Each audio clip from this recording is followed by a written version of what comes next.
உயிர்த்தெழுந்த இயேசு கிறிஸ்துவின் வல்லமை ஊழியங்கள் வழங்கும் வசனப் பெட்டகம். இயேசுவே கர்த்தர்.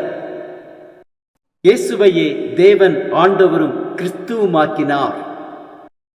இயேசுவே ராஜாதி ராஜா, கர்த்தாதி கர்த்தா. கிறிஸ்துவே மரித்தோர் மேலும் ஜீவனுள்ளோர் மேலும் ஆண்டவர். கிறிஸ்துவே போதகரும் ஆண்டவருமாயிருக்கிறார். வசனப் பெட்டகத்தின் இன்றைய தின கருப்பொருள் கிருபை. உமது கிருபையிலே களிகூர்ந்து மகிழுவேன். சங்கீதம் புஸ்தகத்தில் காணப்படும் கிருபை குறித்ததான வேத வசனங்களை பார்க்கலாம். சங்கீதம் 13:5-6 வாசிக்கிறோம்.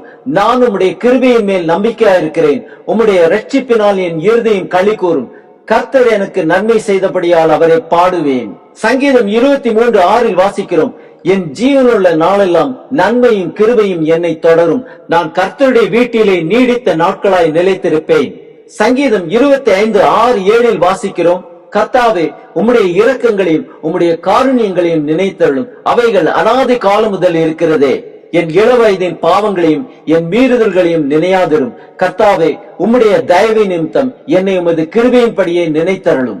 சங்கீதம் 33:22 வாசிக்கிறோம். கர்த்தாவே, நாங்கள் உம்மை நம்பி இருக்கிறபடியே உமது கிருபை எங்கள் மேல் இருப்பதாக. சங்கீதம் 57:9, 10, 11 வாசிக்கிறோம். ஆண்டவரே, ஜனங்களுக்குள்ளே உம்மை துதிப்பேன், ஜாதிகளுக்குள்ளே உம்மை கீர்த்தனம் பண்ணுவேன். உமது கிருபை வான பரியந்தமும் உமது சத்தியம் மேக மண்டலங்கள் பரியந்தமும் எட்டுகிறது.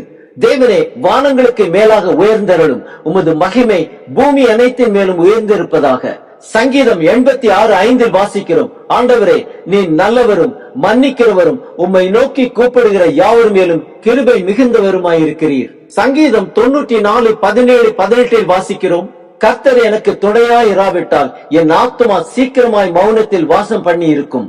என் கால் சறுக்குகிறது என்று நான் சொல்லும் போது, கர்த்தாவே, உமது கிருபை என்னை தாங்குகிறது. சங்கீதம் 104:5 வாசிக்கிறோம்.